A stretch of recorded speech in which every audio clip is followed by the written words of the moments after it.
Oi, gente, tudo bem? Sejam bem-vindos ao Estatisticast. Eu sou a professora Fernanda Maciel e esse é o meu podcast de estatística e dados. Aqui eu trago convidados que falam sobre suas carreiras, trajetórias, e assim eles inspiram vocês, você que está entrando na área de dados, você que está em transição, você que já está na área de dados e quer se atualizar, nada melhor do que escutar profissionais que trabalham aí, estão imersos no mundo dos dados e que podem contribuir com mais conhecimento para você. O convidado de hoje é o Vini, ele é executivo de ciências de dados e cofundador da Escola Preditiva. Vini, seja muito bem-vindo ao Statisticast e agora, com suas palavras, se apresente aí para o pessoal. Legal, obrigado, Fernanda, obrigado pelo convite. Bom, eu sou o Vini, né, conhecido aqui nas redes sociais como Vinícius Souza, sou um dos professores aqui da Preditiva também, né, da Preditiva, eu era executivo de ciência de dados no mercado.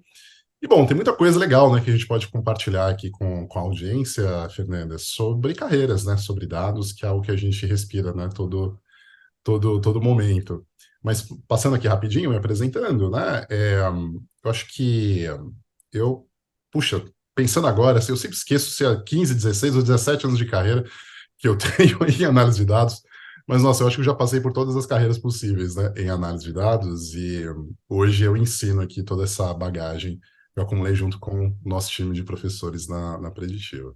Então, fica à vontade aqui para perguntar o que você acha interessante. E você que trabalha com isso nesses 15, 16, 17 anos de carreira, conta pra gente como que começou. Porque há 17 anos, né, tudo era mato. E como que É, você entrou nessa área? Devia ter, sei lá, acho que poucas pessoas trabalhavam com isso, né? Então conta um sim. pouquinho pra gente como foi essa sua trajetória, por que que você entrou nessa área, como que você começou e um pouquinho da experiência que você teve nesse percurso. Excelente pergunta, boa. Bom, acho que a nossa área, né, Fernanda, ela, como você falou, ela foi se transformando e vai se transformar cada vez mais com os próximos anos, né? Eu acho que lá atrás, né, você tinha os matemáticos, os estatísticos que tinham cargo como estatístico ou matemático, e era o profissional que fazia os relatórios, fazia as pesquisas, as análises. Você tinha o profissional, o analista de informação gerencial, o analista de MIS, tinha várias designações, né? Acho que tinha terminologias que foram mudando também com o tempo, então falava-se muito mineração de dados no passado, data mining. Hoje nem se fala mais nisso, né? Meio que se englobou tudo em ciência de dados, em inteligência artificial, enfim. Tem tantas designações e terminologias que foram mudando, mas eu acho que eu sempre trabalhei tomando decisão com a análise de dados, né? Então, desde as minhas primeiras experiências profissionais, né, eu sou matemático de formação, me formei aqui na USP de São Paulo, né, no Instituto de Matemática e Estatística, e desde o início eu trabalhava com relatórios, com Excel, com análises estatísticas, né, passei por vários mercados, principalmente mercados de financeiros, né, bancos, então que é o que absorve muito profissionais como a gente, né, que tem essas habilidades numéricas, né, mas eu acho que em todas as áreas que eu atuei, né, eu acho que eu fui lapidando isso que hoje eu tento ensinar para os nossos alunos, que é a mentalidade analítica, né? Então, mais do que uma ferramenta, mais do que, né, a estatística de forma geral, eu acho que o que é mais interessante na nossa carreira, Fernanda, é o desenvolvimento da mentalidade analítica, né? Como é que a gente resolve um problema de negócio? Como é que eu tenho um problema lá numa área, qualquer uma, pode ser marketing, vendas, atendimento, como é que eu sistematizo, né, aquilo, como é que eu modelo aquele problema, para a gente usar as técnicas e, claro, as ferramentas para gerar produtividade e resolver o problema de negócio, né? Então, acho que essa aqui é um pouco da minha trajetória, o que eu fiz ao longo desses anos, né? Eu iniciei lá atrás, né, em empresas de call center, como operador mesmo, e fui galgando aqui oportunidades nas áreas analíticas, né, de qualidade, BI, produtividade. Trabalhei em alguns bancos, né, então já fui, né, hoje analista, com esse nome, né, analista de dados ou cientista de dados. Trabalhei no Itaú como analista de dados, trabalhei no Banco Votorantim, trabalhei em Banco Safra, e a minha última experiência profissional, antes aqui de tocar a Preditiva com meu sócio, Fernando Itano, e todos os outros professores, eu trabalhei como Head de Data Science da Neon, que que é uma fintech, não sei se você conhece aí do Canadá, é uma fintech aqui, né, conhecida em São Paulo, né, Brasil de forma geral. E aí já com essa designação nova nesses últimos 5 anos, com a designação nova de ciência de dados, né? Porque antes era modelagem, né, análise de dados, BI e tudo mais. Então, acho que foi uma carreira bem interessante e hoje eu ensino, né, que é uma paixão que eu tenho, a educação. Eu gosto muito de transmitir conhecimento, né? E a nossa área precisa muito disso, né, Fernando? Tem tanta oportunidade que as pessoas conseguem conquistar com a habilidade em dados, né? Muito mais, a gente fala bastante na Preditiva, né? Muito mais do que ser um analista ou cientista de dados, mas ser um profissional com habilidades em dados. E você pode continuar sendo uma analista de marketing, um analista de financeiro, mas com um novo conjunto de habilidades que vão ajudar muito a você tomar decisões informadas, né? Então, acho que é esse que é o meu papel hoje, nessa segunda parte da minha carreira. Deixei o lado executivo para ficar aqui o lado professor barra empreendedor e propagar o máximo de conhecimento possível para todo mundo que, né, quer ter melhores condições nessa nova economia. Afinal, durante toda essa sua carreira, pelo que você falou, tinha sempre um componente comum, né? Que era a mentalidade estatística, era a aplicação analítica, né? Então, assim, pô, você trabalhou em fintech, em banco, e tá sempre com o quê?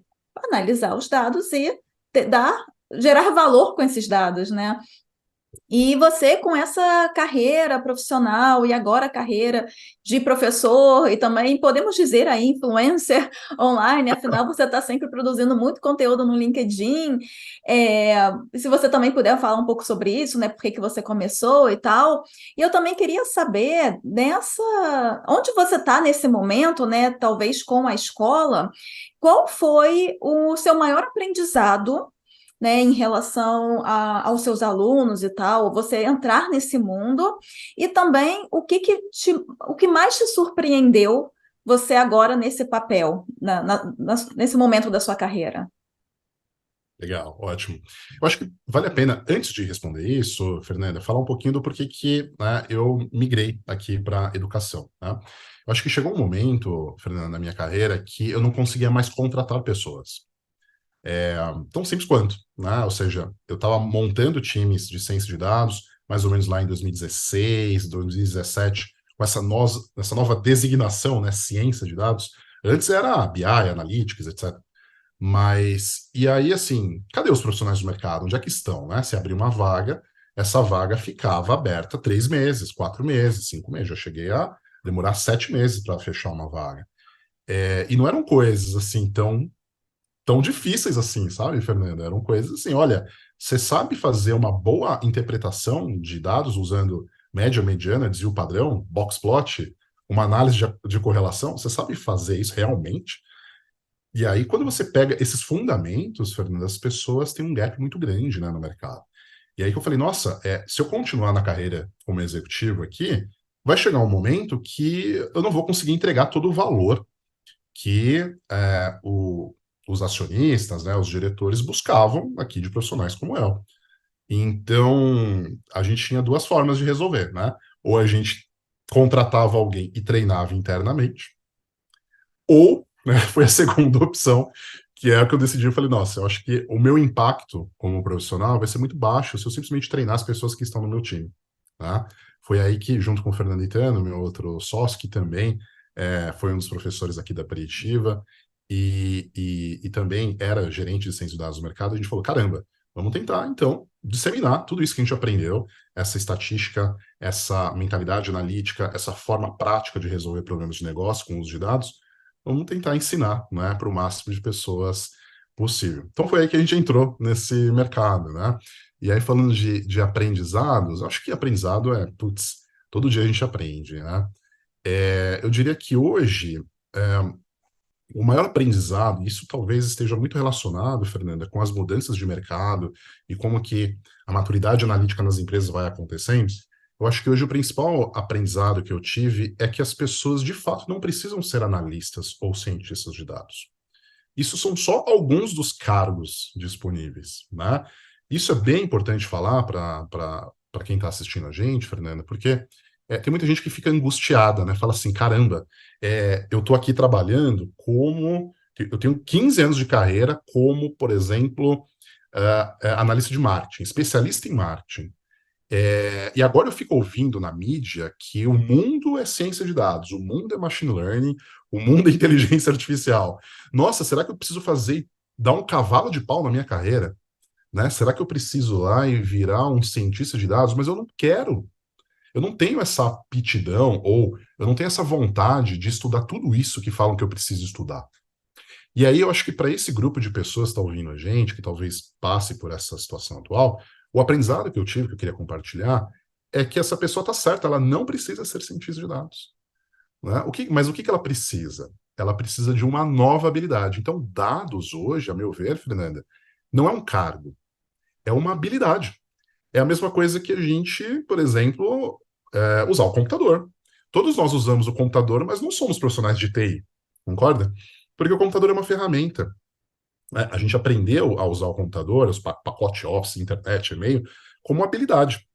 E dados, né, a minha visão é que cada vez mais isso para os próximos anos vai ser encarado dessa forma. Como a gente tem que também aprender inglês. Dados é uma nova língua, a meu ver. Né? Se fala bastante do conceito de data literacy, né, que é a alfabetização de dados, o letramento em dados. Alfabetização é um termo que ainda não pegou muito no Brasil, né, mas no exterior, data literacy talvez seja mais comum. E o aprendizado que eu tive, tento passar aqui para as pessoas é essa mudança de mentalidade, de que não é que você precisa fazer uma transição, tem muito espaço, claro, você consegue, né? Tem muitas vagas de analista e cientista e vai ter por muito tempo, mas você que está ouvindo a gente e está meio confuso, né, aprendendo e não sabendo os caminhos, a dica que eu dou é essa, né? Talvez você possa aproveitar tudo aquilo que você já aprendeu e você já tem de conhecimento de negócio, só que com uma nova habilidade de alta demanda que vai te levar adiante nessa nova economia. Tem muita gente que ainda não entendeu que a gente está numa nova economia, inclusive, né, Fernanda? Tem gente que fala assim, nossa, perdi meu emprego, o que que aconteceu? Pois é, nos últimos 10 anos você deveria estar se preparando para essa revolução que está tendo agora. E aí vem o layoff, né? Vem aquela coisa desagradável, e aí as pessoas não conseguem, né, novos empregos. Por quê? Porque as habilidades mudaram totalmente, estão mudando cada vez mais. Então, é bem importante, né, falar sobre isso, porque às vezes as pessoas, né, só lembram disso quando, né, dá ruim, né? Vai lá e, putz, infelizmente, mudou totalmente um mercado, né? Imagina que hoje, cada vez mais, a gente está na Revolução 4.0. Quando é que vai ser a próxima? Né? Nos últimos anos aconteceu a cada 100, 150 anos. Será que a próxima revolução não vai acontecer daqui a 15 anos, com um computador quântico? E aí eu e você vamos estar ensinando, né, como tomar decisões com computadores quânticos, que é uma coisa totalmente diferente. Então, acho que esse conceito, né, de lifelong learning, da gente estar sempre atualizado e disponível e flexível para aprender coisas novas, eu acho que é esse conjunto de habilidades e aprendizados que vale a pena as pessoas perceberem, né? Não sei se eu falei demais aqui, hein, Fernanda? Você vai me cortando aí, que eu falei que eu falo bastante. Não, eu achei perfeito o que você falou e já quero comentar, porque eu, como professora também, que eu falo bastante, a língua que coça, assim, já quero comentar. Não, eu achei ótimo o ponto que você trouxe. E sim, tem pessoas que eu acho que eles ficam meio perdidos, né? Tipo assim, pô, eu ouvi falar no analista de dados, quero ser um analista de dados, o que que eu preciso, né? Ou até eu, como professora de estatística, as pessoas perguntam assim: ah, como que eu aprendo tudo de estatística? Eu fico, meu filho. Nem eu sei tudo de estatística. Não é Nem para a gente aprender sabe. tudo de estatística. Não, não, não faça isso. É. Né? Ou então, assim, é o que eu preciso saber. Mas as pessoas não estão levando também em consideração o conhecimento, o background que elas já têm. Claro, podem ter pessoas jovenzinhas, né, tipo, entrando na faculdade, já quer entrar com esse viés, mas como você falou, a pessoa que trabalha com marketing, ela pode ter esse componente a mais, essa habilidade a mais e aplicar no marketing. Aqui nos Estados Unidos se fala muito, né, no marketing analytics, você aplicando, né, o seu conhecimento em analytics, em análise de dados no marketing. Accounting analytics está crescendo muito, que é na contabilidade, né, ou até em finanças, né, principalmente se forem essas áreas mais assim numéricas, né, como finanças e contabilidade, ou áreas que se tratam de pessoas. Afinal, pessoas, né, falando em marketing. Você pensa no marketing, você não pensa em número, mas o marketing está ali lidando com pessoas, e pessoas geram informações, informação, né, informações, dados o tempo todo. Então, esse é um ponto que eu adorei que você falou. E um outro ponto também é que as pessoas que não pensam nisso, né, num conhecimento que ela já tenha e tal, ela também provavelmente não pensa que quando você é analista de dados, não é uma coisa isolada. Tipo assim, ah, tá, eu sou analista de dados. Mas assim, você está analisando um tipo de dados, né? Então, você pode ser analista de dados em uma empresa de marketing. Você está analisando dados de marketing, não é nada, você pode estar ali no Marketing Analytics, por exemplo. Você pode estar trabalhando numa empresa de educação, você está usando dados de educação. Então, é assim, não é só, eu sou analista de dados, eu trabalho com dados, eu sei ferramentas, né, como um Excel, uma ferramenta de visualização, uma estatística. Só para deixar claro, se você que me segue aqui não sabe, você precisa sim saber estatística para analisar dados. Afinal, se você tirou uma média, você já fez uma análise estatística, então precisa. É, mas, assim, você precisa de algum componente que a gente fala, né, que é a área de negócios e tal, é a área que você, dos dados. Se você trabalha com dados de educação, você tem que ter um conhecimento de educação. Se você trabalha com performance de uma empresa, você tem que saber indicadores de performance, como medir. Então, tem todas essas questões também, né? Não é ali tão concentrado, tem essa área toda. Eu falei que eu também ia me meter na sua fala e ia trazer. O que que você acha? Imagina. Você vê isso também em relação ao pessoal que te segue, os seus alunos? Eles pensam que analista de dados é só aquilo, é só saber aquelas ferramentas e aí não aplica em nada? Exato. Nossa, acontece demais, Fernanda. Acho que a maioria das pessoas, assim, né? Acho que, infelizmente, a gente tem poucas fontes de informação boas, como a que você produz, como a que outras pessoas produzem. Geralmente a gente vê pessoas que não conhecem a área e começam a tentar criar conteúdo, e é um conteúdo que não tem lastro, que não tem vivência. Eu acho que isso a gente foi influenciado muito nos últimos anos, e a internet está cheia de repositórios ruins de o que, que é análise de dados, o que, que de fato gera de valor. Então, o que, que aconteceu, né, acho que nos últimos anos, e a gente aqui na Preditiva tenta falar, alertar os nossos alunos, acho que você também faz esse trabalho, que é assim, pessoal, calma lá. Hoje é Power BI uma ferramenta de visualização. Amanhã talvez não vai ser. Amanhã vai ser com outra coisa. E você vai ficar passando a vida fazendo curso de ferramenta. Quando é que você vai aprender os fundamentos da análise? Né? Que aí você pode utilizar em qualquer ferramenta. Entendeu? Ferramenta é uma coisa que vai e vem, como sempre aconteceu no mercado. Então, eu acho, né, e a experiência que a gente tem aqui na Preditiva com os nossos alunos, Fernanda, é que todo mundo adora produtividade. Todo mundo quer fazer a mesma coisa com menos esforço. Isso é natural. Eu sou assim, acho que você também deve ser assim. A gente quer, né? Tempo enfim, qualidade de vida, certo? Quando a gente faz uma coisa com menos tempo, melhor dos mundos. Só que isso, se a gente não tomar cuidado, eu acredito que gera um viés do seguinte tipo. Nossa, eu fiz isso aqui no Excel, ou no Power BI, ou no Python.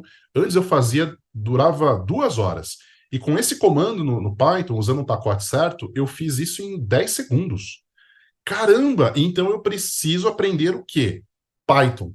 Quando, na verdade, a pessoa primeiro precisa aprender os fundamentos. E os fundamentos são o quê? É a estatística. O que você vai fazer com aquilo? A ferramenta só gospe lá um resultado. Como é que você vai interpretar aquilo? Como é que você vai ligar o resultado dessa técnica de fato, ao conhecimento de negócio que você tem, que esse sim que é importante você resolver, né? Então, eu acho que a gente teve nesses últimos anos, Fernando, um boom de produtividade trazido por essas ferramentas, e teve um monte de lugar por aí vendendo curso falando que, olha, análise de dados é CGN do Power BI. É os famosos impressione seu chefe com Python com Power BI. E não é isso, tá? Análise de dados como você falou, é um tripé de conhecimento dos fundamentos das técnicas estatísticas, e como você falou, concordo muito, não precisa aprender tudo, muito pelo contrário. Aqui, ó, tô cheio de livro aqui, tem um monte de livro de estatística, tem vários aqui que eu nunca aprendi, e não precisa, porque dependendo do lugar que você vai atuar, é 10% daquilo que você vai utilizar. Então, fique bom nesses 10% que representa 80, 90% daquilo que você vai resolver. É o conceito de lei de Pareto aplicado ao estudo, aplicado à nossa carreira de dados. né? Então você tem que aprender os fundamentos. Esses fundamentos bem aprendidos, aí sim, claro, você vai precisar de uma produtividade, né? Não adianta nada você também fazer uma análise e demorar um mês, sendo que você poderia ter terminado ela em uma semana, naturalmente. Aí você vai aprender as ferramentas certas no momento certo, para que você também não fique lá com aquele bombardeio de ferramenta. Tem gente que aprende Python, SQL, Power BI no mesmo dia, na mesma semana. Isso, a meu ver, é maluquice. E a gente vê, né? Não funciona. Porque é aquele overload de informação, fora tudo aquilo que a gente já vê em rede social, né? Aquela coisa que é um mal do século, né? A gente é bombardeado de informação de todos os lados. E aí as pessoas sentem, né, aquela procrastinação, aquela coisa de, nossa, não estou evoluindo, é tanta coisa que eu tenho, aquele cansaço mental.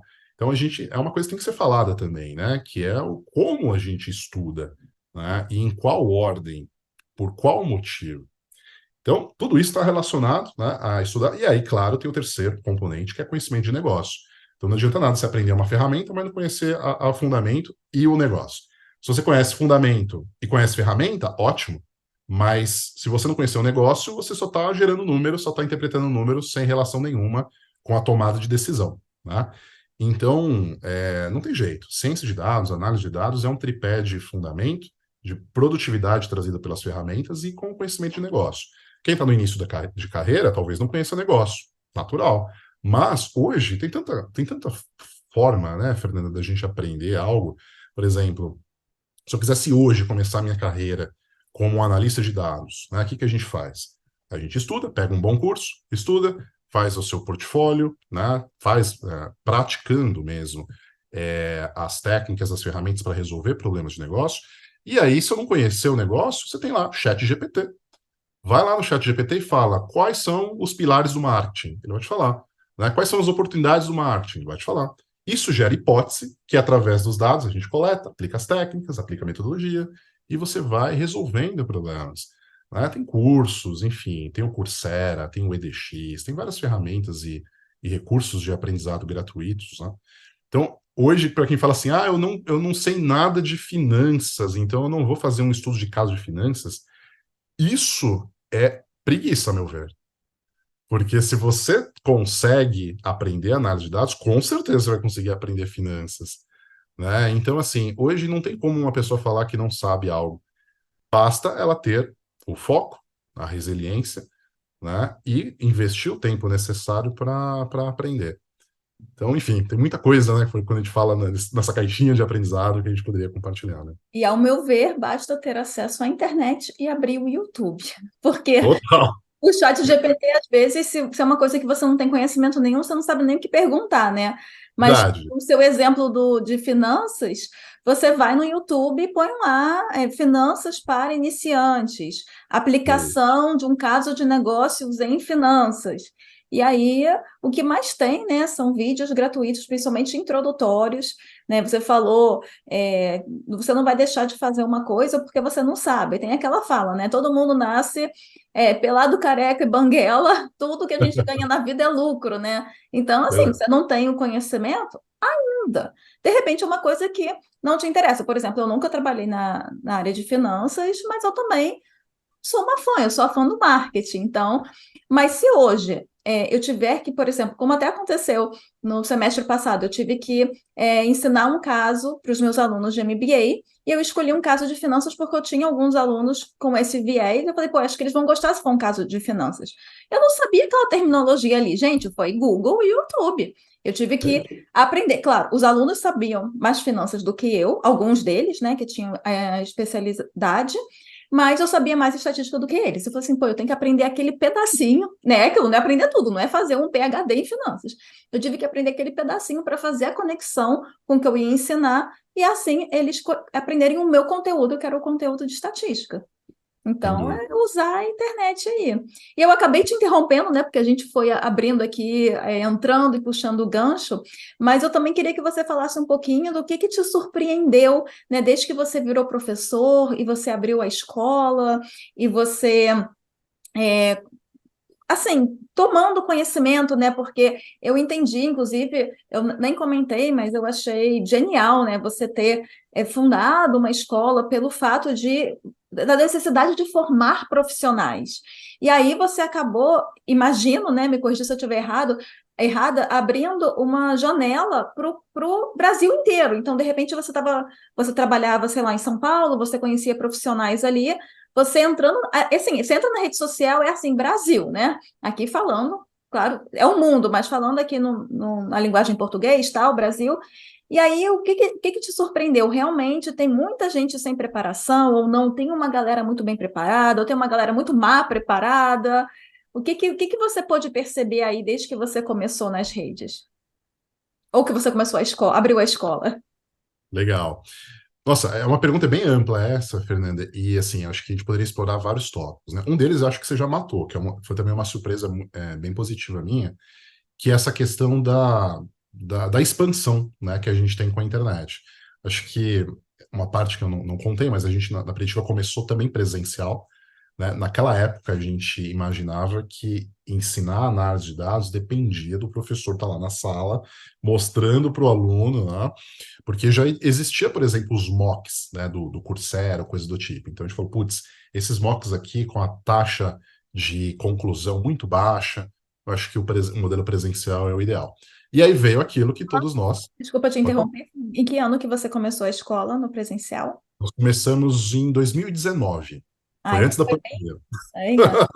E aí E eu aí, lembro, tá, o que a pandemia ensinou pra gente, né? A nos digitalizar, certo? E eu exatamente. acho que essa foi a primeira grande surpresa, porque aí, nossa, eu tenho certeza que você também tem alunos de todos os países possíveis aqui, né? Onde tem brasileiro, você deve ter aluno. É a mesma coisa aqui na Preditiva, né? Acho que o alcance que a gente consegue com a internet é algo fantástico. E isso foi uma grande surpresa positiva, né? Porque a gente conseguiu ter feedbacks de alunos, né? De todos os backgrounds, de todos os cantos. Antes a gente ficava, claro, no eixo aqui São Paulo, né? Que é onde a gente reside. E, né, a partir do momento dessa mudança de chave para alcançar, né, todo mundo remotamente, acho que foi o grande, assim, eureka, né? Falei, nossa, a gente não tinha imaginado que a gente poderia ter uma audiência como essa, né? Acho que esse é uma surpresa, né? Assim, é uma coisa que nos surpreendeu bastante. E sabe uma coisa que também nos surpreendeu, e aí eu acho que não tem só a ver com análise de dados, mas tem a ver com carreira, que é algo que a gente fala bastante aqui na Preditiva, né? A gente tem como missão ensinar as pessoas, né, a analisar dados para que conquistem a carreira de seus sonhos, né? Essa é a nossa missão, pensando aqui em empresa. A gente percebeu que a internet é um caminho, né, de carreira muito ainda inexplorado pelas pessoas, tá? Então, tem muita gente com conhecimento que fica assim, olha, eu acho que eu deveria ser analista de dados para trabalhar CLT numa determinada empresa. Esse é só um dos caminhos. Hoje tem tantos caminhos possíveis. Se deve sim aprender análise de dados para você tomar melhores decisões. Essa é a habilidade, assim como o inglês, que você precisa aprender, ponto. Mas o que você vai fazer com isso já mudou muito o leque, né? Você consegue, por exemplo, compartilhar o seu conhecimento criando um curso. Você pode construir um e-book. Você pode, né, trabalhar nessas novas carreiras digitais como gestor de tráfego. Você pode trabalhar como um designer, né, user experience. Então tem tantas coisas, né, que com a internet a gente consegue trabalhar remotamente, que eu vivo falando isso também para os nossos alunos, né? Assim, não precisa focar só na empresa CLT do jeito que está. Você também tem outras possibilidades, porque aí você aumenta o leque, né, o termo estatístico para isso, aumenta o espaço amostral, né? E aí, com isso, você consegue ter uma amplitude muito maior, né, de possibilidades e não ficar só em determinadas carreiras, né? Por exemplo, a gente vai ficar cada vez mais velhinho e tá lá enxuto, porque a expectativa de vida só aumenta, né? Felizmente. O que a gente vai fazer nos próximos 10 anos da nossa carreira, os próximos 20 anos? Tá? Tem muito aluno da Preditiva que está nessa jornada, está acima de 40 anos e está buscando uma nova carreira. Eles podem transacionar, né, para uma carreira de dados, maravilha. Mas talvez essa não vai ser a última essa transição de carreira. Porque talvez todos nós vamos ter duas, três ou quatro carreiras. Eu estou na minha segunda carreira agora, como empreendedor e, né, professor. Mas daqui a 10, 15 anos, onde que a gente vai estar? Né? Essa questão da aposentadoria é algo que vale a pena discutir. Aposentadoria não é mais com 60 anos. A gente vai ter muita lenha para queimar, né, com 60 em diante. E aí, tudo que a gente faz hoje, Fernando, eu acredito que é o que vai fazer com que a gente fique preparado para o próximo. Isso é um ensinamento, né, que eu acho que eu já estou me repetindo, mas é que muita gente não visualiza essas mudanças de mercado. Sabe aquela coisa de ficar no celular e na tendência atual? Mas não consegue olhar para fora disso e perceber o que que eu preciso fazer hoje para que eu me prepare para os próximos anos.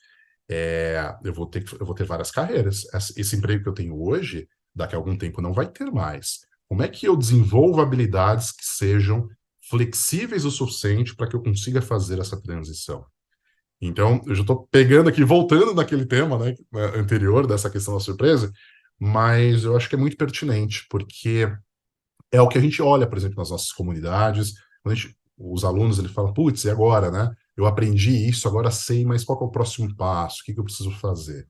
E aí a gente vai perguntando, a gente percebe que essas pessoas, de fato, não fizeram esse planejamento de carreira, né? Planejar carreira é algo que a gente não aprende na escola.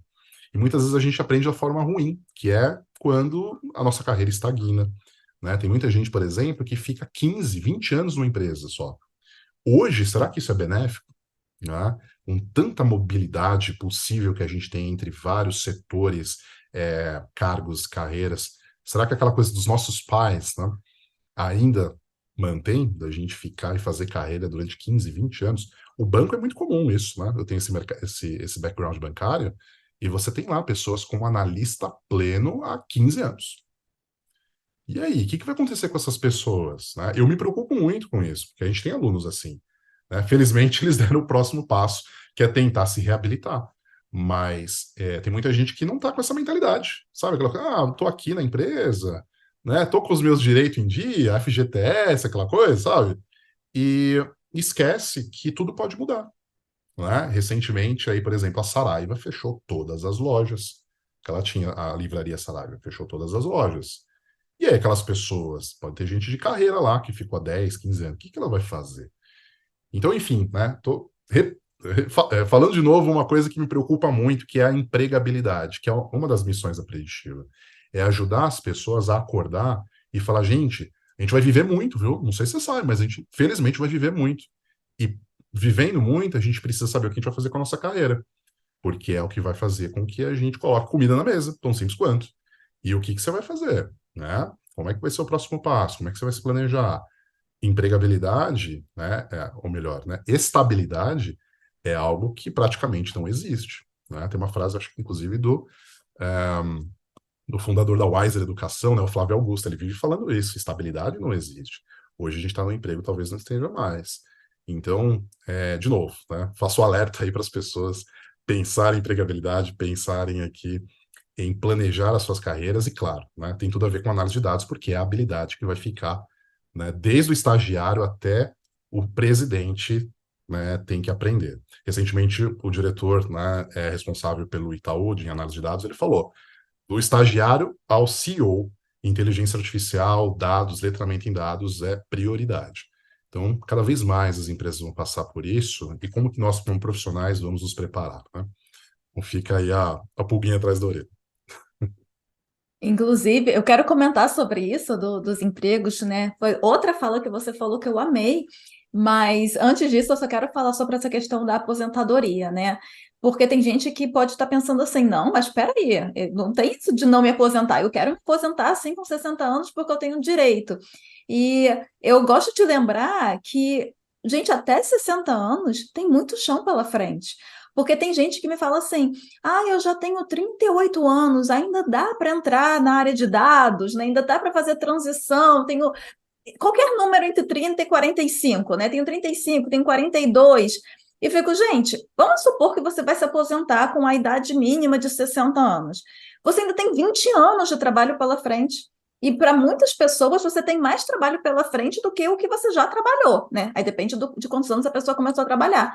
Mas, pô, ainda tem chão, sabe? Pelo menos falando por mim, mesmo se eu soubesse que eu vou, sei lá, me aposentar, né, parar de trabalhar daqui a 2 anos, mas eu tenho a oportunidade de fazer uma coisa diferente, aprender coisas novas, uma coisa que está crescendo, que eu goste, né, que eu, afinal, você não está fazendo um negócio que você odeia muito, né, mas que você se identifique, por que não, né, dar esse pontapé. É claro que a gente também tem que pensar na estabilidade, de repente você não vai fazer uma transição se você tiver com 59 pensando em se aposentar com 60. Mas se É. você tiver com 40, você é muito jovem. E além disso, eu queria puxar um gancho que você falou, Vini, sobre essa questão dos trabalhos e tal, porque tem uma estatística, porque agora eu não lembro exatamente o número, mas tem uma estatística que fala que daqui a 5 anos tem um percentual de empregos que vão existir que hoje não existem. Você falou um pouco sobre isso no começo, né? Que no passado, né, quando você começou, que tudo era mato, né? Como eu costumo falar nas minhas redes, eu sou uma senhora de idade. Na minha época, tudo era muito diferente. Então, sim, eu já trabalhei numa área de BI. Não era, é parecido, mas não era bem o BI de hoje, mas eu fazia lá, eu trabalhava na área de data mining. E hoje não se fala isso. Né? Então, as coisas mudam.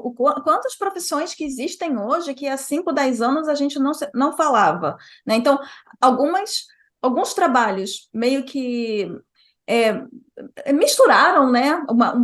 Criou-se o cientista de dados, que foi um pouco da mistura disso, daquilo, assim como também tiveram algumas diferenciações, né? Não existia engenheiro de machine learning há 5 anos atrás. Hoje em dia tem um engenheiro de machine learning como um exemplo, né? E outras profissões até que você pode pensar, principalmente as ligadas à internet, né? Então, eu vi que você falou que começou a sua escola ainda no presencial, mas você migrou e pôde expandir muito, né, no online. Então, você eu, pelo menos, virei empreendedora no mundo digital. E quantas Sim.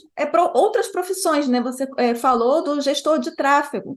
É claro que a pessoa que trabalhava com tráfego na internet existia antes de 2020, mas depois de 2020, uma empresa que quer divulgar o seu trabalho, assim como a Coca-Cola faz o seu marketing para divulgar o seu produto, a gente a gente usa o trabalho de um gestor de tráfego. Até uma pessoa, né, mesmo saindo dos dados, né, um design de editor de vídeo, por exemplo. Então, nossa, tem um mundo aí de possibilidades. E eu também não posso dar 100% de certeza, porque eu não usei os dados, eu também não, mas eu chutaria que pensando no mundo dos dados, você tem um alto percentual de possibilidades agora, comparando com antigamente, e no futuro vai ter muito mais. Total. Você acha isso? Ou Total. estou inventando muito? Estou muito otimista. Imagina. Eu acho que você está certíssima. Eu também acredito muito nisso. Porque, de novo, Fernanda, eu acho que é a mudança de mentalidade de entender que não é um cargo. Né? Começou com um cargo e ainda é um cargo também a análise de dados. Mas se você passa a entender essa habilidade como uma habilidade, da mesma forma, aquela analogia que eu fiz, como usar o computador, se você entender análise de dados, a estatística é fundamental. Não é uma coisa, sabe, as pessoas acham que é aqueles livros é, do Ross, de probabilidade. Não é isso. É você ir lá e pegar uma coluna, várias colunas, numa tabela de Excel e saber o que, que os números estão me dizendo. Os números estão te dizendo, vão te dizer algo a partir do momento que você aplica a técnica. A técnica processa aquilo e te traz uma informação. E essa informação que você tem que utilizar para você tomar uma decisão. Né? Ou seja, vou para o projeto A ou vou para o projeto B? Essa é a versão do site que eu vou colocar na minha empresa ou é essa outra? Antigamente, a gente trabalhava pelo feeling, pela experiência. Ah, não, usa essa versão aqui, porque essa versão eu garanto que sempre funcionou. Só que hoje o que que a gente tem, né, Fernanda? A gente tem agora a possibilidade de deixar o usuário nos dizer o que que é melhor. E aí a gente faz um teste A/B muito simples, aplicando uma técnica bem simples de ser utilizada, e com as ferramentas que a gente tem, né, a gente toma uma decisão pautada em dados, coisa que antes a gente não fazia. Aí você ia para uma versão, essa versão você virava a página para todos os usuários, dava ruim, ninguém acessava a página, com uma porcaria. E aí o seu usuário, né, estava dizendo já, os dados estavam lá comunicando o que o usuário queria. você só não interpretou, né? Mas Então, eu quando vou as abrir pessoas... um parênteses aqui, Ó, porque ainda tem muita empresa que toma decisões baseadas em achismo, principalmente empresas pequenas, né? Tipo, o que o dono acha, e principalmente também alguns lugares onde o CEO ou o gerente tem lá o seu ego muito inflado e é o que ele acha, e todo mundo tem que seguir aquilo. E aí, o que que você acha, né? Uma pessoa com um chute e a gente realmente se baseando em dados e tomar decisões. Qual empresa que vai para frente, qual que vai ficar estagnada, né? Tem que pensar nisso também. Mas é bom trazer a realidade, porque tem muita empresa ainda que gera bastante dados e não está analisando esses dados e que está, né, no, vamos seguir por esse caminho, mas por quê? Feeling. uhum, exatamente. Hoje eu acredito, Fernanda, que a gente precisa dos dois cenários. O feeling e, claro, a análise boa de dados, porque não tem gente que faz análise ruim, tá? Porque tem muito erro operacional que acontece de você não saber usar a estatística. A gente vai lá, né, interpreta uma média, uma mediana errado. E aí, isso já muda totalmente o cenário, né? Então, cria lá um dashboard, tem um monte de número, tem um monte de KPI, mas aquilo não tem estratégia nenhuma, aquilo, né, as pessoas não entenderam, porque não são letradas em dados, e aí elas acham que usam dados para tomar decisão, quando na verdade não usam, porque não sabem usar. Então tem esse outro, né, assim, essa outra fatia do gráfico de pizza das pessoas que acham que usam, mas não usam, tá? Então, por outro lado, tem lá o diretor que tem o seu feeling, mas eu também acredito que o feeling é um modelo de machine learning, um modelo estatístico que foi sendo construído na cabeça dessa pessoa, que talvez tenha uma boa acurácia, a depender aqui de como que ela construiu. Então também não dá para ignorar, né? Acho que não é um 8 ou 80, né? Não usa feeling nenhum. Eu acho que o feeling histórico, bem com validações, né, constantes, por exemplo, um diretor. Tô falando de diretor assim, mais uma figura de que já tem um conhecimento acumulado, né? Líder. Um líder, né? Que já tem um conhecimento acumulado e já validou várias hipóteses, mesmo que esteja na cabeça dela, eu acho que ele tem um ótimo repertório para munir as pessoas em testar novas hipóteses. Porque elas falam, olha, eu já vi funcionando isso, então, portanto, essas são as hipóteses que você tem que ir lá, profissional de dados, validar. Será que continua assim? Aí eu acho que é a mescla perfeita, né? Porque é a mescla das hipóteses junto com a mescla das técnicas, que aí, quando bem aproveitada, sem dúvida alguma, são as empresas que vão ficar cada vez mais em top, market share ou qualquer outra, né? É só a gente olhar as empresas que, ao longo dos últimos anos, estão perdendo mercado, estão perdendo oportunidade, algumas até falindo. Quando você olha, né, assim, a fundo o que pode ter acontecido, não só os problemas de gestão habituais, como também é problema de não ter uma cultura analítica, porque o dado, as tendências estavam lá. Por que que algumas empresas prosperaram e outras não? Porque essas que não prosperaram ficaram no seu feeling apenas, enquanto as que prosperaram perceberam um novo padrão de mercado e com a análise dos dados, né? E aí, claro, conseguiram, né, beber dessa fonte. Então, eu acho que é isso, né? É uma boa discussão essa, né? A questão do feeling. Afinal, já dizia Daniel Kahneman, que é um psicologista, né, psicólogo e neurocientista, mas tão brilhante que ganhou o Prêmio Nobel de Economia e escreveu no seu livro Rápido e Devagar. Então foi ótimo que você trouxe esse ponto, né? Porque ele fala, o conceito do livro é que nós temos dois sistemas no nosso cérebro. A gente tem um sistema rápido, onde a gente olha uma informação e a gente já entende muito rápido, que é neurociência, gente. Eu também já não entendo, já vai além, né, dos meus conhecimentos, mas o livro explica muito bem isso, e tem o outro sistema, que é aquele sistema bem analítico, que você precisa coletar informações para tomar uma decisão. E esse rápido, né, às vezes assim, você tem dados até, né, até de pesquisas mesmo, que falam, nossa, a gente consegue perceber se a gente gosta de uma pessoa ou não nos primeiros 3 segundos, se a pessoa é confiável ou não, ou até um percentual que a nossa linguagem corporal fala muito mais do que o conteúdo que a gente tem para passar. Então, tudo. Mas por que que a gente percebe isso? Porque, dado todo o conhecimento acumulado que a gente tem, o nosso cérebro vai coletando, né? Como você falou, vai um modelo, um algoritmo ali, Isso. que não é assim, não sei por quê. A gente não sabe, mas está tudo no nosso inconsciente. Então, sim, na verdade, é valioso é porque Mescla, né, do feeling com as técnicas. feeling, mas o que é perigoso é uma pessoa disfarçar um achismo por feeling, né? Então, tipo Ah, assim, eu acho que a gente tem que seguir por esse caminho. Não é um feeling que ela tem, dado o conhecimento que ela tem, é só um chute. Um chute, verdade. um chute bem chutado, né? Porque na estatística a gente tenta fazer ali um chute com informação, né? Uhum. Quando E a eu gente tenho um vai sonho, sabe, pesquisar. Fernanda, que eu queria compartilhar com você, que é o seguinte, né? Quando a gente fundou aqui a Preditiva, e a gente, né, pensa isso todos os dias, tem muitas coisas que a gente gostaria de ensinar para as pessoas, mas elas ainda não estão preparadas para aprender isso. E o que que eu estou querendo dizer? Estou querendo dizer em ter uma mentalidade analítica que de fato faça que essa pessoa viva melhor. Te dar um exemplo, né, para ficar menos subjetivo aqui. Voto, por exemplo. Né? A gente vota muito mal nesse país, aqui no Brasil. A gente compra muito mal as coisas, porque a gente compra pela emoção, depois a gente justifica pela razão. Né? Toda decisão que a gente faz, toda talvez eu estou extrapolando, mas muitas decisões do dia a dia a gente toma de forma emocional e pouco com a razão.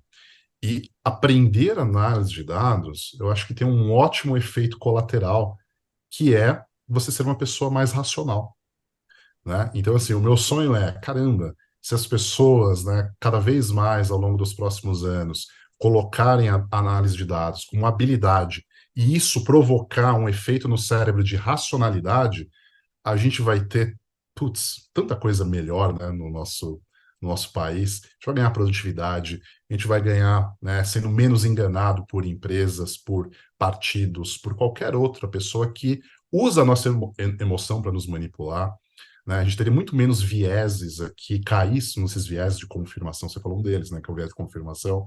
A pessoa vai lá e fala, olha, vamos analisar dados sim, mas eu só vou confiar nesse dado se ele mostrar aquilo que eu acredito. Já viu isso? Né? Ah, não, olha, esse produto aqui, ó, vai dar muito sucesso, porque eu tenho certeza que tem uma demanda. Mas pode fazer análise de dados aí. Aí, a análise de dados, talvez mal feita, vai lá e mostra que ele tem razão. Ó, tá vendo? Ó, então, por isso que a gente analisa dado aqui. Mas e se essa análise de dados bem feita mostrasse para ele que, na verdade, o produto não tem demanda nenhuma? Será que esse diretor iria falar, bom, então tá bom, então deixa para lá? Ou ele iria abrir, então provavelmente está errado isso daqui, porque eu tenho certeza que vai funcionar. Então, sabe, é o viés da confirmação, e a gente tem vários vieses como seres humanos, né? Mas eu acredito fielmente de que aprendendo a analisar dados, você tem traz, né, assim, muitos alunos, né, que vivem falando isso pra gente, né, por isso que gostaria de trazer isso para você, que fala, caramba, a minha vida mudou depois que eu aprendi a analisar dados, sabe? Eu penso de forma diferente. Eu não caio mais em algumas enrascadas. Eu tomo mais risco, porque agora eu sei gerenciar risco, porque risco, na verdade, é probabilidade. Antes eu tinha medo de andar de avião, mas aí eu percebi que, estatisticamente, a frequência de acidentes é muito menor do que a de andar de carro que eu ando todo dia. Então, olha como as decisões da nossa vida mudam só pelo simples fato da gente entender uma técnica fundamental, né? Então, risco, probabilidade, coisas que a gente faz na vida, né? O meu sonho é fazer com que as pessoas entendam essas consequências positivas da análise de dados. Que, claro, não é só, né, ir lá e ser promovido no trabalho. Claro que a gente, né, adora quando isso acontece, mas mais do que isso, como é que a gente faz com que a gente construa, né, ajude as pessoas a tomarem melhores decisões de vida e não só de carreira, tá? Então, por isso que eu acho que esse é um papo que nem todo mundo está preparado, né? Que precisa ter essa abordagem, tem que passar por essa experiência de perceber, nossa, agora, quando você começa a analisar dados, é como se você tirasse uma tampa dos seus olhos, né? Você consegue ver de forma diferente o mundo, né? Antes nossa, eu comprava isso, ou eu fazia tal coisa, agora eu posso extrair uma base olhar, aplicar uma técnica bem simples e conseguir saber o caminho que eu deveria ir. Então, enfim, né? Bom, eu sou suspeito para falar, eu amo esse assunto, poderia ficar falando por horas, né? E eu concordo. Quando a gente analisa dado, a gente está desenvolvendo o nosso lado racional. Uma frase que eu gosto de falar também é o nosso senso crítico analítico, porque não é aquele senso crítico da filosofia, é o analítico. E tem esses exemplos, né, de você comprar melhor e tal, mas um exemplo que eu falo muito, que eu acho que a gente vê muito, é da mídia. O quanto que as pessoas são enganadas pela mídia. E quando eu falo as pessoas, eu me incluo também, gente, porque quando eu leio uma notícia, a gente tende, né? Eu falo por mim, eu tendo a acreditar naquela notícia. E o que a mídia adora apontar de causalidade, dois fatos que não são causais, né? De repente são até dois fatos que existe sim uma correlação ali, mas um não causa o outro. E você acaba sendo enganado. Eu vou até trazer um exemplo que eu acabei de lembrar, que eu vi recentemente. Eu, assim como você, né, sou usuária do LinkedIn, e o LinkedIn adora fazer uma propaganda assim, membros que são premium, eles... como é que é a frase? Não, peraí.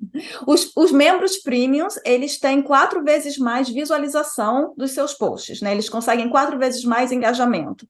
Uhum. E você pensa, nossa, que legal, eu estou fazendo conteúdo para o LinkedIn, eu quero sim ter 4 vezes mais essa visualização, esse engajamento, mas qual é o ponto ali? Será que ele está comparando duas pessoas que são iguais, que geram conteúdo de formas similares, né? Vamos supor, conteúdos diários, de assuntos similares, com o mesmo número de contatos, mas só porque esse é premium, ele tem mais visibilidade? O meu chute, esse seria a forma certa de analisar, mas o meu chute é que não. Que o que acontece? A pessoa que paga o LinkedIn para ter uma conta premium são aquelas pessoas que já têm uma tendência a usar mais. Se você usa mais, você tem mais contatos, você cria mais conteúdo e acaba tendo mais visibilidade também.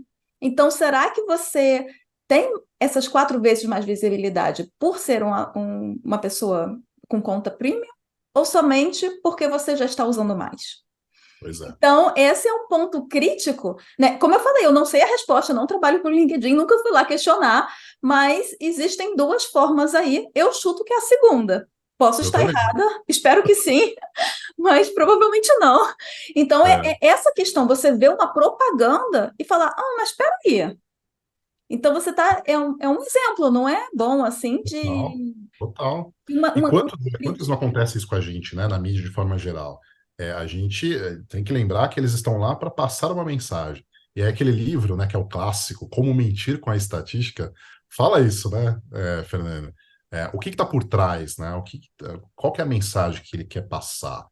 O que que ele omitiu? Então tem várias perguntinhas bem legais, né, de checklist que a gente poderia colocar isso nas nossas decisões pessoais para justamente não ser influenciado. Um caso muito assim, emblemático é aquele da Colgate, marca número 1 de recomendação pelos dentistas. Acho que todos nós já vimos, né? 9 Esse... entre 10 dentistas recomendam essa pasta. Todas as pastas têm a mesma frase. Exatamente. E aí, assim, você vai ver, e aí parece que, se eu não me engano, a agência americana que é, se eu não me engano, é igual o Conar daqui, aquela agência que olha as propagandas, foi lá e notificou a Colgate, falou, não, vocês não podem fazer isso porque parece que vocês, de fato, foram a marca mais recomendada, quando, na verdade, os dentistas recomendavam qualquer pasta que tinha flor, que é só isso que precisa para a gente conseguir, né, fazer o papel. Mas aí ela pega, claro, né, só aquilo né, que ajuda na narrativa.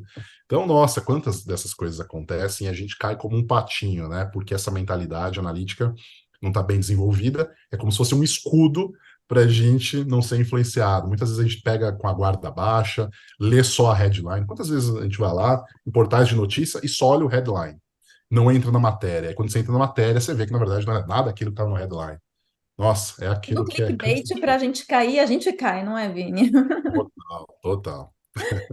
E agora, deixa eu te perguntar uma coisa. O pessoal que está nos seguindo, nos assistindo nesse momento, né, que estão entrando nessa área ou já estão na área, mas de uma forma geral, o que que você falaria para pessoas que querem trabalhar com dados? Uhum. Ótimo. Bom, aí você tem dois cenários, né? As pessoas que querem trabalhar com dados como uma habilidade, que esse é um grupo de pessoas, e tem as pessoas que querem trabalhar com dados como especialistas, que aí são analistas ou cientistas de dados, né?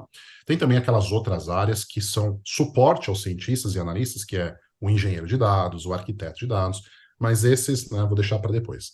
O que eu diria para as pessoas que querem se especializar em dados, Fernando, é começar pelos fundamentos, que a gente falou bastante nesse podcast de hoje. Tá? Então, em vez de aprender todas as ferramentas possíveis só porque é gostoso e produtivo, né? É muito legal ver aquele dashboard bonitão, aquela coisa. Lembre-se que aquilo é só um dos produtos que um profissional de dados consegue construir. Então, existem ordem para as coisas. Né? Então, primeiro você precisa aprender estatística básica, né? Estatística descritiva. Estou falando de medidas resumo, tabelas de frequência. Estou falando de gráficos analíticos, não é gráfico de pizza, não. É gráfico de histograma, box plot, para a gente entender. Né? É gráfico de dispersão.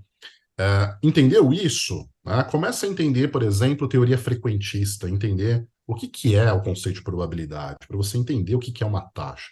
Né? Alguém chega para você e fala, olha, a taxa de conversão do nosso site é de 3%. A maior parte das pessoas já para por aí. Ah, legal, 3%, então deixa eu fazer aqui uma análise considerando 3%. Mas espera aí, esse 3%, ele está preciso? Ele está na zona de precisão? Ou seja, teve uma amostra suficiente para chegar em 3%? Porque uma coisa é 3%, 3 de 10, né? Ou melhor, 3 de 100, e outra coisa é 30 de 1000. São totalmente diferentes. Então, essas nuances que vêm da estatística, é importante as pessoas entenderem no começo. Aí, claro, aprender uma ferramenta que você vai precisar para aplicar essas ferramentas, essas técnicas fundamentais. Aqui na Preditivo, a gente adota muito o Excel. Né? As pessoas ficam nisso. Ah, não, tem que aprender Python. Caramba, mas espera aí, você não sabe, você nunca aprendeu linguagem de programação, você vai aprender Python. Né? Assim, por mais que entre as linguagens seja uma das mais fáceis, é uma barreira de entrada muito grande para a maior parte das pessoas. E o que tem nas empresas, né, Fernando, na maior parte das vezes? O Excel, tá lá, todo mundo vai abrir uma planilha na vida. Então, usa a ferramenta que está lá, está mais fácil, né? E é uma ferramenta fantástica para análise de dados, né? Com base de dados menores. Então, aprendeu essas técnicas fundamentais, aprendeu o Excel, vai aumentando o conjunto de técnicas, vai aumentando aqui as ferramentas, você vai ter que aprender SQL, porque os dados das empresas estão nos data lakes, nos DWs, e o SQL é a linguagem universal para isso. Aí sim você vai evoluindo para, por exemplo, ferramentas de visualização como Power BI e tal. Então, isso é a trilha de estudos básica que a gente recomenda para todo mundo. Né? Na própria Editiva, a nossa plataforma, ela é ligada nessa ordem. Uma outra coisa que eu recomendo muito é as pessoas entenderem como procurar emprego. Se fala muito disso, a gente não aprendeu na escola. Como é que eu procuro emprego? Né? Como é que eu bato o algoritmo do LinkedIn e vou lá e sou ranqueado nas melhores posições? O que eu tenho que fazer, né, do ponto de vista de posicionamento online para melhorar as minhas taxas de empregabilidade, né? Eu chamo de taxa de empregabilidade, que acho que todos nós temos um conjunto de pontos de carreira. Então, por exemplo, se você estudou, fez uma boa faculdade, estudou um bom curso, construiu o seu portfólio, você tem, né, já está acima de várias pessoas. Agora, você fez tudo isso, mas você é um chato de galoche, ninguém aguenta trabalhar com você, você caiu, né, em taxa de empregabilidade. Enquanto uma outra pessoa é super agradável de trabalhar, né, é humilde, ela gosta de trabalhar em equipe. Então, assim, todos esses fatores comportamentais e de técnica tiram e nos dão pontos de empregabilidade. Então, as pessoas entendendo isso, né, também é muito importante. A gente fala bastante sobre isso na escola. Então, olha só, você tem o pilar de estudo, você tem o pilar de gestão de carreira, que é como é que eu busco emprego. E aí, essas coisas juntas, Fernanda, é uma questão de tempo para as pessoas conquistarem qualquer vaga, na minha opinião. Tá? A gente vê isso diariamente aí no LinkedIn. E muita gente fala assim, caramba, eu não consigo emprego, tá muito difícil. Eu falo assim, gente, tem 40 mil vagas só no Brasil para pessoas que têm habilidades em dados. Não estou falando de ser cientista ou analista. Estou falando pessoas com habilidades em dados, porque lembra que dados é uma habilidade? Então, você só precisa de uma vaga. E aí, quando eu olho, né, essas pessoas que não conquistam as vagas, elas estão errando nessas coisas básicas, de não ter aprendido fundamentos, de não ter um bom portfólio e de não ter um bom posicionamento online. Então, crie conteúdos, né? Tem muita gente que não faz isso. Coloque bons comentários. Não fique falando besteira na internet. Bem transparente, tá, Fernanda? É uma característica minha. Não fica falando besteira na internet, entrando lá em discussões que você olha assim, dá vergonha. O LinkedIn é uma rede que você se expõe. A gente quer lá dar o nosso melhor, né? Assim, nosso melhor do ponto de vista técnico, nosso melhor do ponto de vista de colaboração. Não vai lá ficar falando de política, falando de outras besteiras, que ninguém quer saber isso, né? Então, quando essas pessoas não erram no básico e faz o básico bem feito, nossa, essas pessoas conquistam tudo o que quiserem, né? Então, acho que é isso que eu poderia dizer, né? Eu poderia chegar aqui e dar um conselho de, estude isso, faça isso. Acho que eu sempre gosto de focar nos fundamentos, né? Olha, fundamentos da parte técnica é isso, e lembre-se da parte, né, de gestão de carreira, de posicionamento online, de portfólio, de LinkedIn. E aí, com isso, você conquista qualquer trabalho aqui e aí, por exemplo, nos Estados Unidos, onde você está, né? Ainda mais quando você conhece inglês, né? Hoje a gente tem muitas oportunidades. Digita dados, quem está vindo aqui agora, gente, digita dados lá e coloca no LinkedIn o filtro de Estados Unidos. Não vai ser dados, né? Coloca lá Data, por exemplo, Data Analyst.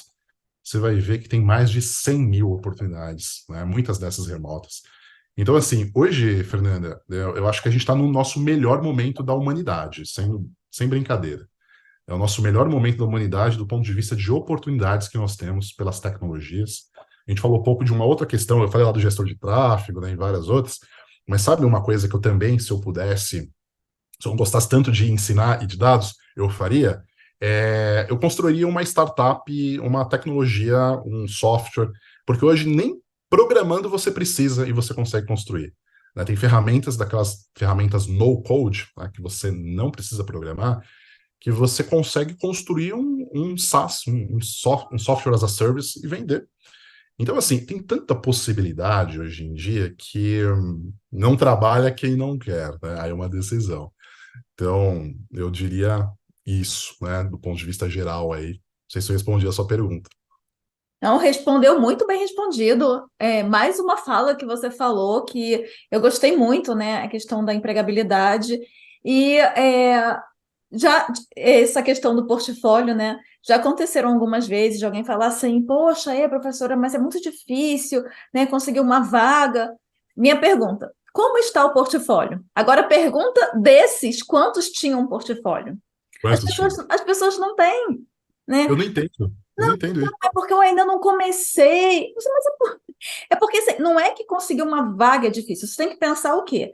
Existe uma vaga, tem uma empresa buscando uma pessoa que se encaixa. Também é assim, gente, quando você aplicar para uma empresa, sempre pense do outro lado. A É, pessoa não está ali. é, eu acho que é meio óbvio, mas algumas às vezes o óbvio precisa ser dito, né? ó, você diz. A empresa não está fazendo caridade, não é assim, porque eu estou precisando muito. Não, a empresa quer uma pessoa que tenha conhecimento nisso, nisso e nisso, e que precisa analisar isso, isso, isso. Então, se você já não se encaixar no que eles estão buscando, não vai ser um match. Não significa que você vai aplicar só quando o seu perfil se encaixa 100%, também não precisa. Mas se for zero, também nem tente. E aí você está aplicando para aquela vaga, mas não é só você. Existem ali um grupo de pessoas e a empresa ela tem, nesse meu exemplo que eu inventei, uma vaga. Então ela vai escolher o melhor candidato. Uma pessoa ali que tem um portfólio, que faz conteúdo, né? Ou às vezes até você não faz conteúdo porque você estuda e trabalha e não tem muito tempo, mas assim, usa de uma forma inteligente, né? Você falou, não fica postando besteira, eu concordo, né? Muito com isso, porque é, qualquer pessoa pode fazer uma busca pelo seu nome e ler informações sobre você. E aí, às vezes, você não tem tempo para postar conteúdo e tal, né? Você está tentando já desenvolver seu portfólio, toma um tempo, coloca um trabalho que você está fazendo, né? Um dos projetos do seu portfólio. Às vezes um artigo, você lê um artigo no Medium, né? Ou Medium, e você achou interessante, compartilha lá com o pessoal, comenta, faz comentários interessantes.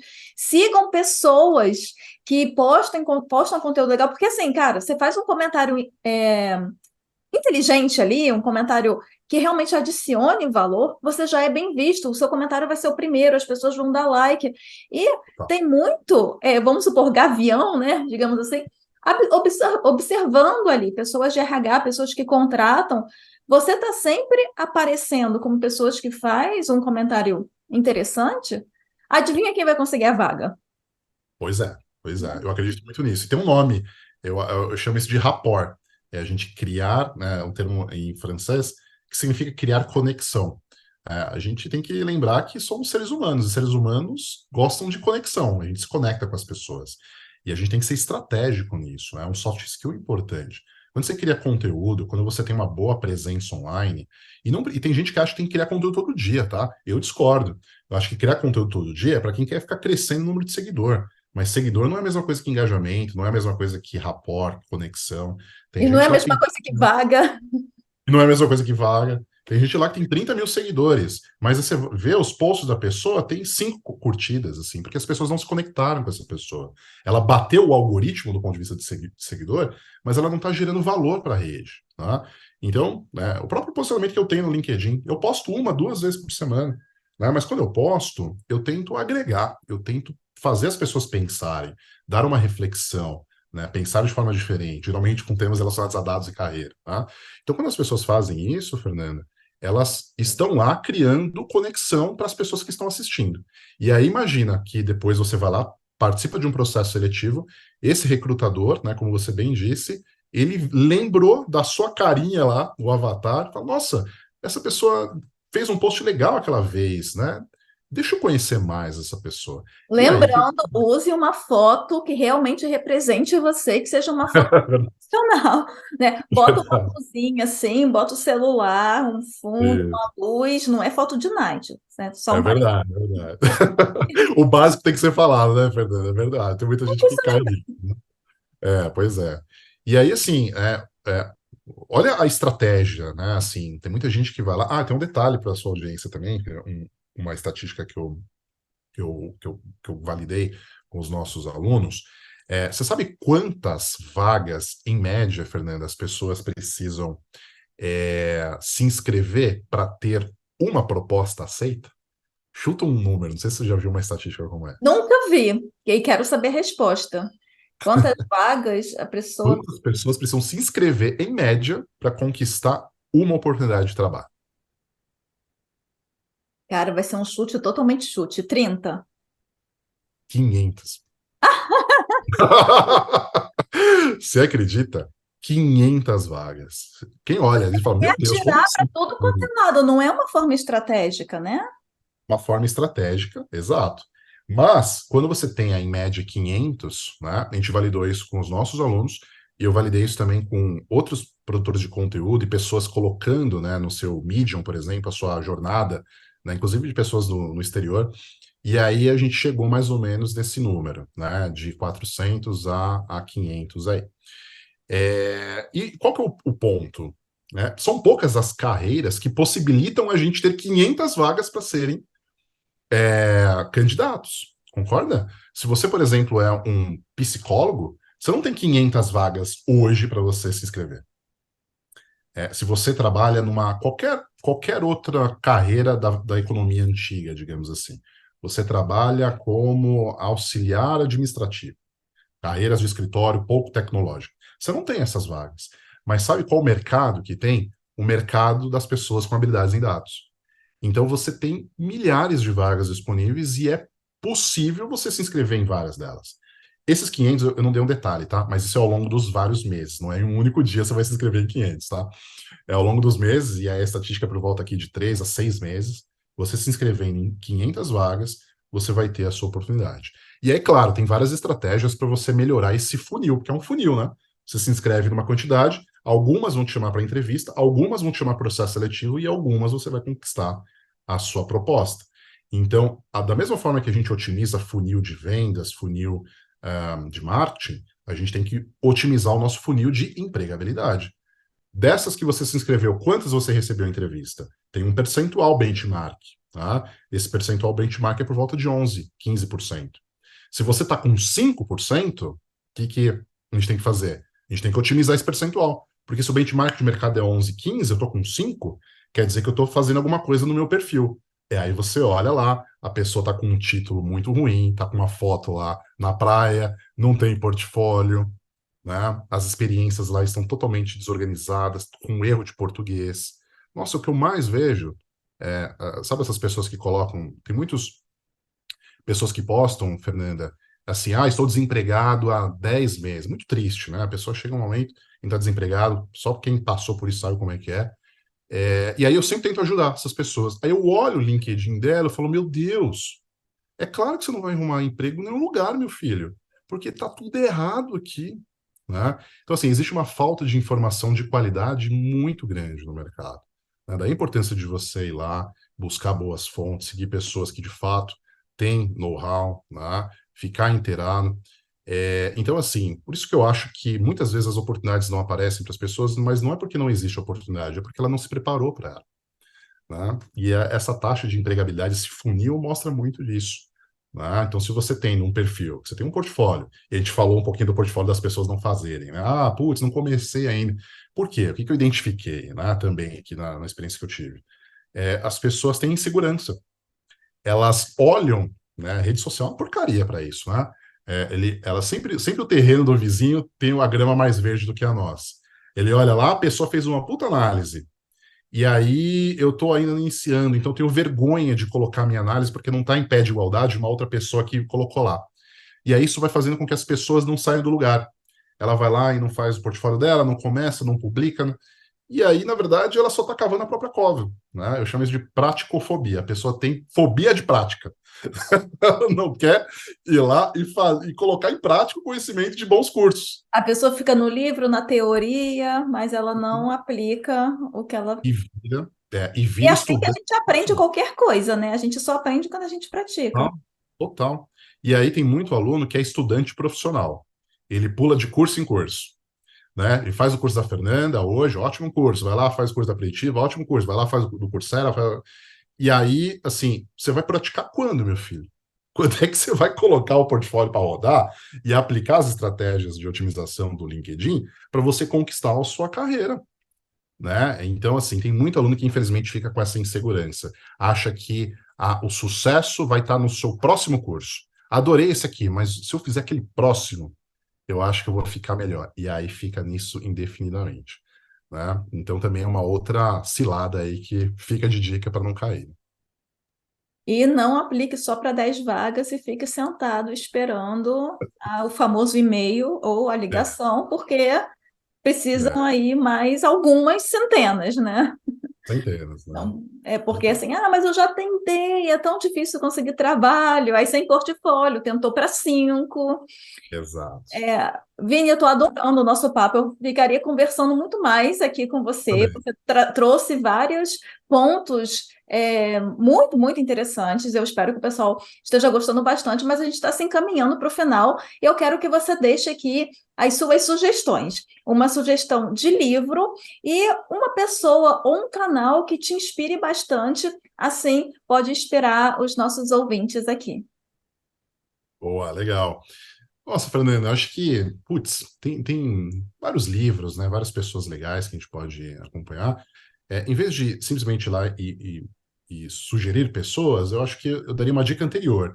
Eu daria a dica de olhar o background das pessoas, né? Porque, infelizmente, aquilo que a gente falou um pouquinho no começo, tem muita gente transmitindo informação ruim, né? Então, assim, não basta ser influenciador, não basta ir lá compartilhar conhecimento. Tem que compartilhar conhecimento bom, porque tem muita coisa ruim na rede, né?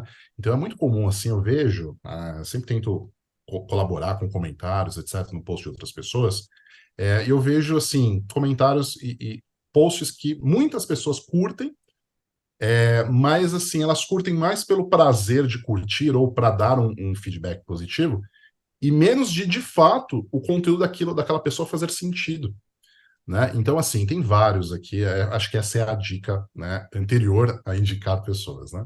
Mas, assim, eu gosto de compartilhar, de acompanhar pessoas que têm vivência, que têm pessoas que, de fato, eu olhei no LinkedIn, já passou por várias situações, e com isso consegue, né, ter legitimidade para contribuir. Então, são pessoas que não são muito influenciadoras, não, sabe? Tem uma pessoa que é o Felipe Campos Penha, por exemplo, que é um cientista de dados que trabalha, acho que hoje na Cargill, se eu não me engano, que ele posta conteúdos bem legais, assim, tem pouquíssimos seguidores, mas é conteúdo de qualidade. Você tem o Anderson Amaral, se não me engano, que ele trabalha durante muito tempo com head de crédito no PicPay, e hoje acredito estar com uma startup nos Estados Unidos. Tem as meninas do Mulheres em Dados, a Marcela, que inclusive é embaixadora aqui da Preditiva, né?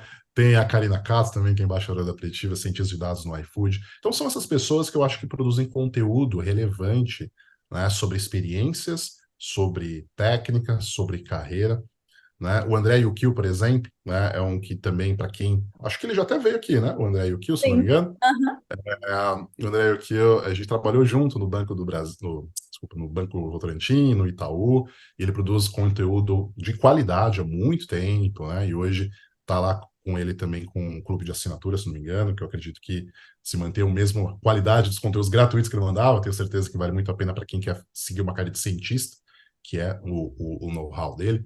Então, enfim, né, tem várias pessoas aí que transmitem conhecimento bacana. Eu acompanho você também, acho que seus posts são bem legais, principalmente para as pessoas, né, que precisam aprender estatística, que é basicamente todo mundo, não é?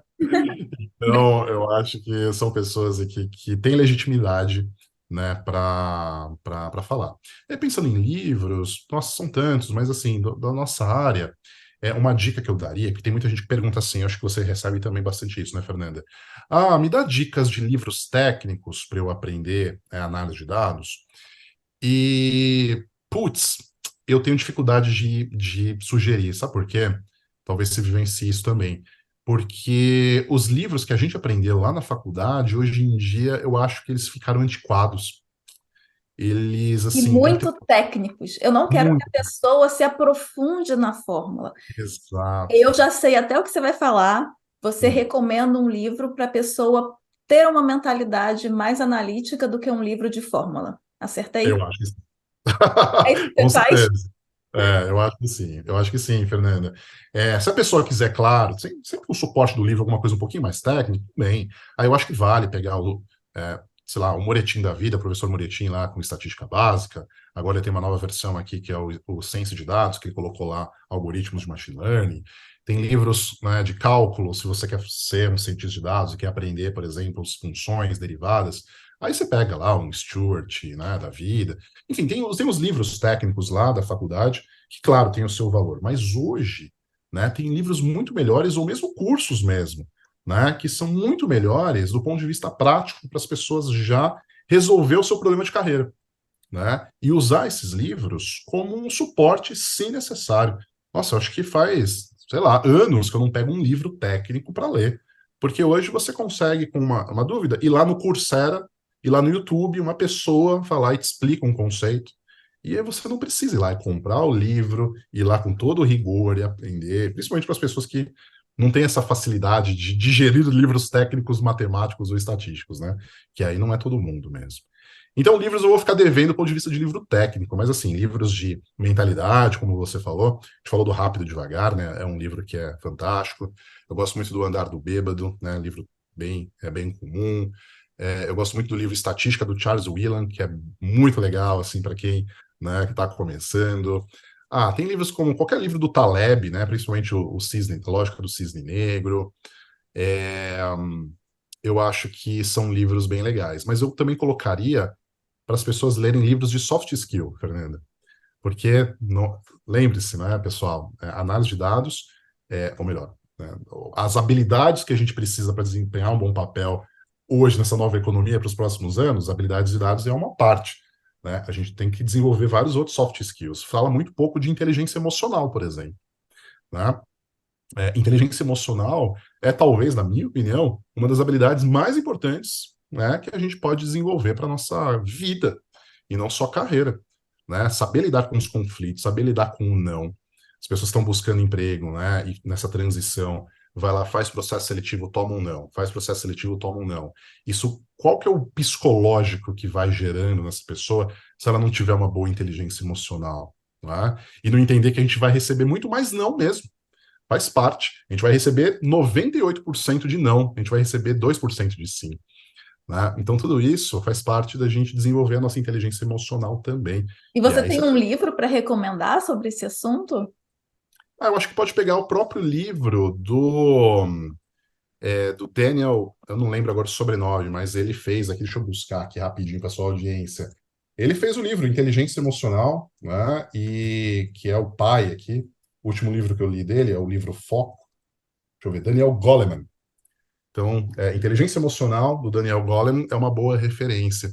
E aí, como todo soft skill, você tem que praticar, né? Não adianta ler o livro e não praticar. Conhecimento lido e não praticado é conhecimento que, né, Perdido. perdido, né? Perdido. Então, acho que, e aí um pouquinho da minha carreira, né? Boa parte da minha carreira foi desenvolvida assim, sabe, Fernanda? Por mais que hoje, né, eu tenha um conhecimento técnico, né, bom, eu acho que não foi esse o diferencial da minha carreira, na maior parte das vezes. O diferencial da minha carreira foi justamente soft skills, comunicação, né? Você fala pouco de oratória. A gente é professor, a gente desenvolveu a nossa oratória dando aula, por exemplo, né? Mas se você não é professor, como é que você vai desenvolver a sua oratória? Você precisa desenvolver. Um profissional de dados precisa apresentar o seu trabalho, você precisa, né, verbalizar, fazer uma oratória de dados. Como é que você explica uma técnica? Então, assim, são tantas habilidades que a gente deveria aprender na escola, não é? E a gente não aprendeu. Oratória, inteligência emocional, vendas, negociação, enfim, tem tanta coisa, né? Mas Artística. quem sabe? Depois eu te mando uma lista, você coloca lá nas descrições do YouTube, quem sabe aí o pessoal dá uma lida. Com certeza aqui embaixo vão ter as fontes para vocês. E agora, Vini, deixa o convite para o pessoal te seguir nas redes sociais, faça o seu jabá, convide o pessoal a conhecer sua escola. Fique à vontade para Boa. usar esse espaço. Né, maravilha, obrigado, Fernanda. Bom, pessoal, assim, acho que para quem não me conhece, você conheceu agora, né, acessa lá o portal da Preditiva, a gente está lá no LinkedIn, está no Instagram, digita lá Preditiva Analytics, vocês vão encontrar a gente. Mais uma opção aí para vocês, né, de se desenvolver em análise de dados para conquistar a carreira dos seus sonhos, né? No fundo, é isso que a gente quer, né? Aprender análise de dados sem enrolação, direto ao ponto, prática, é mais uma possibilidade aí para vocês olharem, vai ser um prazer tê-los conosco. Então é isso, eu agradeço muito a sua participação. Como eu já falei aqui, eu adorei o nosso papo, adorei os insights que você trouxe, e eu agradeço. E para você que está nos assistindo ou nos ouvindo, muito obrigada e continue aqui. Se você gostou desse episódio, não deixa de deixar o seu like. Todos os links estão na descrição, então vão lá seguir o Vini também nas redes sociais dele. E até a próxima. Tchauzinho! Tchau, tchau, pessoal. Obrigado, Fernando.